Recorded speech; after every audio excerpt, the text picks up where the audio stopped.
Ngayon, hahanapin ko ang bagong BG House. Makikita nyo sa post nila na umalis na sila sa Paranaque. At ngayon, meron na silang bagong bahay. Bago sila makalis, ay challenge ako ni Kuya Bon na hanapin ko ang bagong BG House. Ikaw na bahala kung paano mahanap. Kaya nag-search ako sa TikTok, Facebook, and YouTube. Baka makahanap ako ng clues at kung saan matatagpuan ang bagong BG House. First clue, sabi na Ate Carlin, sa Tagaytay daw. Paranaque, Manila to... Tagaytay. Ay, sinabi mo na? Second clue, wala sila sa highway, ayon dito sa video. Nag-search lang ako na nag-search hanggang may makita ako isang video na ikakatuwa ko. Pero bawal kong ipakita dahil ito ang ultimate clue na magbubunyag kung saan nakatira ang bagong BG House. Anyway, samahan niyo na lang ako sa aking paglalakbay patungo sa Billionaire Gang. Ay, nandito na pala ako. Kaya, panoorin nyo kung paano nangyari yan. Let's go! Oy! So yun guys, madaling araw pa. Very excited nga ako kasi anong oras na akong nagkatulog? Alauna, tapos anong oras na? Alas 5, 3 hours. Sa sobrang excited natin, 3 hours lang yung tulog natin. O ayan, sana hindi tayo antukin sa biyahe and bahala na si God. Hahanapin na natin ang bagong Billionaire Gang House. Pumanda ka, Bon Ordoña. Heto na kami. Agad na nga kaming umalis kasi malayong pupuntahan natin. Biruin mo, Novaliches hanggang BG House, layo. Hila pa lang kami. Uulan na. Nag-aampo na. So, yun. Hindi na makita sa video pero umaambo na. Sana hindi lumakas. Then guys, medyo maliwanag na pero tuloy pa rin yung ambon. Lakas ng ambon tol, promise. Pero mas malakas na yung liwanag ngayon. Tuluyan na nga sumikat yung araw, pero lumakas naman yung ulan. It's been raining in Paranaque. Sobrang lalakas na ng patak. Kailangan natin mag-stop over. Habang magpapatila kami ng ulan ay nagkain na rin ako kasi hindi pa ako nag-aalmusal. Pagkatapos ko nga kumain ay sakto tumigil na yung ulan kaya umalis na rin agad kami. Kasunod na stop over natin. Tagaytay na. Nice. Let's go!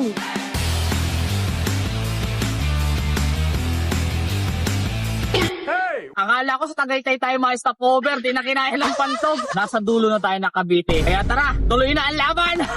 Alam niyo ba paglampas namin dito sa Naik Bayan, dito kami dinaan. Sa Palayan. Dito kami tinaan ng ano. Dito kami tinaan ng Google Map.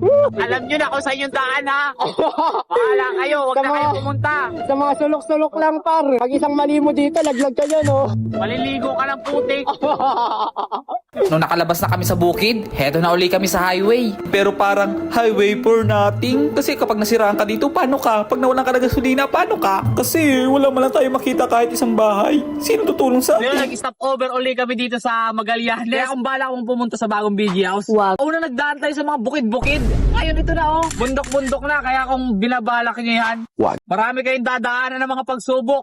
Bukid, palayan, bundok. Sana mahanap nyo rin kung balak nyo hanapin. Huwag mong subukan. Nag-stop muna kami dito kasi ang ganda ng view and makapagpahinga na rin yung driver natin. Makapagpahinga na lang sir. Nawala na yung kamay niya, kakapigay. Konting pahinga lang, pupunta na tayo. Malapit na, 28 kilometers na lang, nandun na tayo. So yung mga kaibigan, nandito na kami sa dulo ng walang hanggan eh no. What the fuck? Ulo ng walang hanggan. Kuya Bon, lupit mo magpili ng bahay Kaya ah. magaling. Talagang ano talaga tol, extreme. Extreme talaga kasi hindi na natin bundok na, taas pa ba? Tapos with matching landslide pa. Guys, another stop over. Nandito pa rin tayo sa kahabaan ng Mindanao. Nasa Mindanao na tayo. Tingnan nyo, bundok na bundok. Oh, di ba? Pero ano to yan, nandito pa rin kami sa kahabaan ng Magallanes Road. Di pa kami nakakalabas. Sobrang layo, sobrang haba. Biruin mo, nakamotor lang kami. Dito ka masiraan, dito ka mawala ng gasolina. Tulak tayo hanggang dulo ng walang hanggan. Paglipas nga ng ilang minuto, sa wakas, nakalabas na tayo sa Magallanes. Nasa na kami. Woo! Magkikita na tayo, Kuya Bon. At dahil nasa lugar na kami ni Kuya Bon, sisimulan na natin magtanong. Ano to? Opo. Alam mo yung kung saan nakatira dito si Bonardo no? Hindi po yan. Ito po ba kayo mismong bayan? Sa... Ay nakidiretso po po kaya. Malayo pa to? Opo, malayo pa pa. Thank you. Iya ba yun? Tagaytay. Diretso pa po? Oo. Oh. Kaliwa. Diretso pa yun, bayan. Lalabas kayo ng bayan bago kaliwa. May daan dito kaya? Ay, pangit ang daan dyan. Dito na ngayon. Tataka kayo bakit hindi namin i-direct sa Google Map? Bakit nagtatanong pa kami? Totoo yan guys. Walang signal dito. Kanina pa, dun pa lang sa may puwag pa lang. Wala nang signal hanggang dito. Mas pwede magtanong mo, nandito ang barangay. Doon pa, may makalagpas ng tayo. Asa, unahan pa po. Paano ba kayo galing? Papunta tayo dito? Opo. Hindi na kayo pumunta na. Walang daan dito. Marami pag-ikot-ikot doon dyan. Di nila. Sa may highway, doon kayo magtanaw kung pasaan. Dito kami dyan sa may... Di yan, maliligaw ko dyan. O kaya sa bayan na tayo at meron na tayong signal. Kaya pupuntahan na natin yung barangay. Hindi pa rin namin alam kung saan talaga yung pinaka-location ng bahay. Kaya yun ang pagtatanong-tanong natin. Kaya naman agad na namin hinanap at pinuntahan yung barangay kasi nakakaramdam na kami ng gutom. Hindi magtanong, dito ba yung barangay? Ito na. Then guys, nandito na tayo sa barangay nila Kuya Bot. Kung mapapansin nyo sa mga video nila, looban yun tol. So nandito pa lang tayo sa highway. Hindi natin alam kung saan talaga siya totally nakalocate.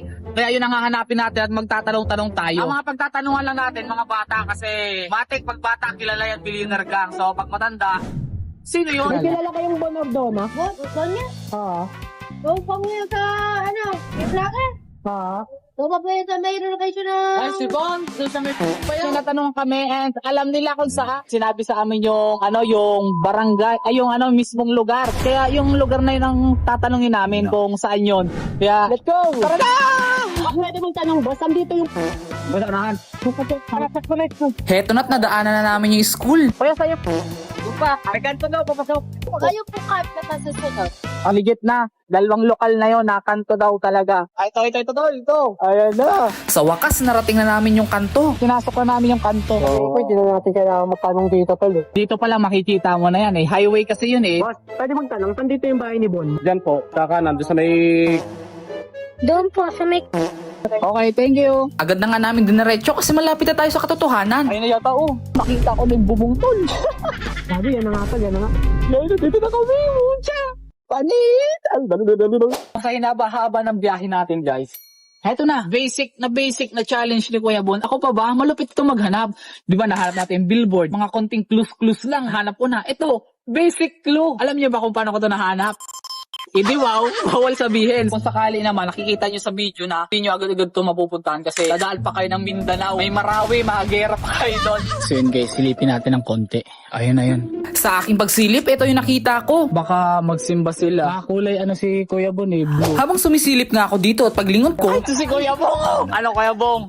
Long time no Ay, Kuya Bong! Sabi namin, nakasapin namin. Nahanap na namin Kuya Bong. Nakapalo talaga kayo lagi. Para kayo mga sniper dito yung sinabi ko kay Kuya Bong na wag sabihin na nandito kami. Kasi nga aalis sila, baka maabala pa, diba? Kaya naman dito di tayo napansin at nagmamadali rin sila. Hindi tayo napansin ni Kuya Bon kasi busy, aalis. Babalik daw sila is hapon na. Kaya naman niradyohan na lang ni Kuya Bong si Argon na nandito kami. Tamang kwentuhan lang, kamustahan. Tapos sabi niya, papasilip niya sa amin yung loob. Silip lang muna. Oh, sige. Kasi wala pa tayo approval kay bossing. Ready na kayo? Oh, sige. Ito na. 2, 1...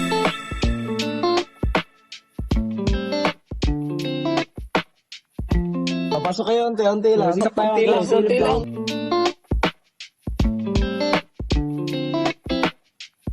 Tapos maya-maya, inakit kami magbasketball. Nagbabasketball ba kayo? Oo. Ayayin ka nga sana ng Oo. Tara! So yung mga kaibigan, lalaroin natin si Argon. Tol, wala pa kami warm-up tol. Hindi naman, nakakagising ko lang. Ang tanong ko sa'yo yung dito, ang taka na kung mabangga ng Ayun nga. Ito ba ang tanong tol sa kanya? Handa ka na ba mapulikat ulit? Trash talk. Nagpa-therapy na ako kahapon. Habang naghihintay kami sa pagbalik nila Kuya Bon, naglaro muna kami ng basketball. Syempre, friendly game lang.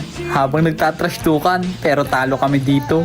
Para makabawi kayo sa akin. Sige, mag 2v2 tayo pustahan. Gang, slogi naman kami, nakasapatos ka naman eh. Tira mo kami, rubber shoes lang. Sino ba ang dayo dito? At nagsimula na nga kami magbasketball. Alam nyo bang 7-0 kami dito? Syempre, hindi kami papayag na 0 kami. Kaya nag-score na rin kami. Nag 7-3. Hanggang dumating na sila Kuya Bon. Yun nga lang, talo kami dito. Tapos maya-maya, lumabas na si Kuya Bon. Kamusta? Kaibigan. Ang alam nila, boy? Sa muling pagbabalik. Basic yung challenge mo Kuya Bon. Di mo binigo. Hindi na kasi bago sa'yo to. Kumbaga ba, you've done it before, you can do it again. Yes. Kumbaga may may pattern na. Diba? Kaya dahil dyan, congratulations. Nandito ka ngayon.